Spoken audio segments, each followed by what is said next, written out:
Porque quando eu aprisiono, eu tenho mais poder. Quando eu aprisiono do ponto de vista espiritual, eu falo o seguinte, eu sou um pastor, hein? Eu falo direto com Deus. Deus falou comigo. Quando eu chego, se eu sou um pastor que chega diante da comunidade e fala assim, Deus falou comigo que nós vamos construir um templo.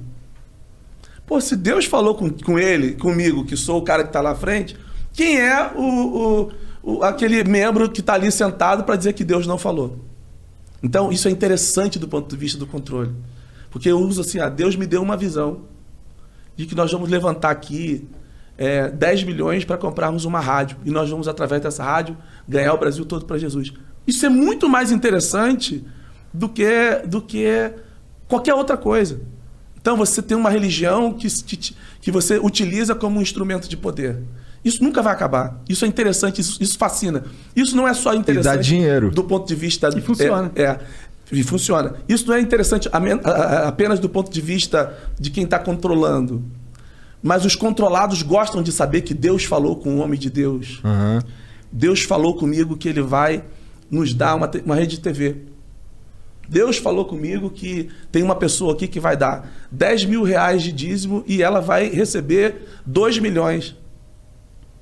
Melhor que Mega Sena, né? Melhor que muita coisa. Puta merda. Então, aí, esse tipo Qual que é essa igreja aí que eu vou lá?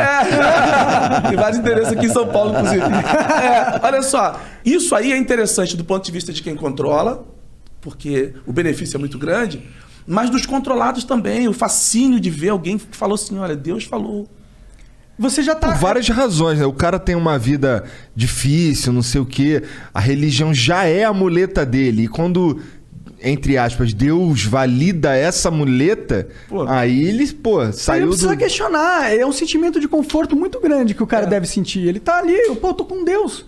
Agora, isso invalida o fato de Deus falar? Não invalida. Eu não estou aqui relativizando a fala de Deus. O que eu tô colocando em xeque é... A fala dos homens, né? Só a fala dos homens. E assim, em que nível está essa fala do cara que fala assim? Ele está pensando em quê? Ele está pensando em Deus? Não, ele está pensando num templo. Ele está dizendo o seguinte, que Deus precisa de um templo. E é um texto lá que fala assim, que Deus não habita em templos feitos por mãos humanas. Então, é uma coisa meio antagônica. Se Deus precisasse de templo, ele seria muito mais fraco do que a gente prega que ele é. Ele é o Deus do Age of Empires. Tem que construir o templo, sair os maguinhos e tal. Isso é só assim. É papo de nerd, foi mal. Então, tem esse... Agora, para que existe o templo? É um lugar que você se encontra. É importante você ter um lugar, mas nunca dando isso uma grandeza que não é...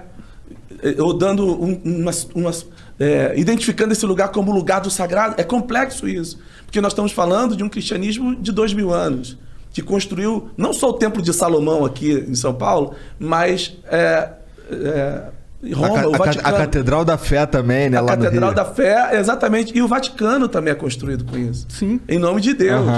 Entendeu? Fortunas eram dadas e dinheiro de pobres eram tirados, eram cobrados em nome de Deus. Então, assim, tocar nisso é uma coisa complexa demais, porque nós não estamos falando somente das experiências das referências que você tem na contemporaneidade. A história do cristianismo, de outras religiões também, mas eu estou falando desse lugar aqui, é uma história marcada com edificações de templos. E todos esses templos são feitos em nome de Deus. Agora, interessante que as pessoas gostam desses lugares. Então, eu não quero relativizar os lugares, eu relativizo a motivação de se fazer e atribuir àquele lugar o lugar onde Deus está. E a gente não consegue, por exemplo, identificar que Deus está ali, mas ele está também nas comunidades de base, na periferia, ele está embaixo dos viadutos, onde tem pessoas sofrendo, ele está ali no sofrimento das pessoas também.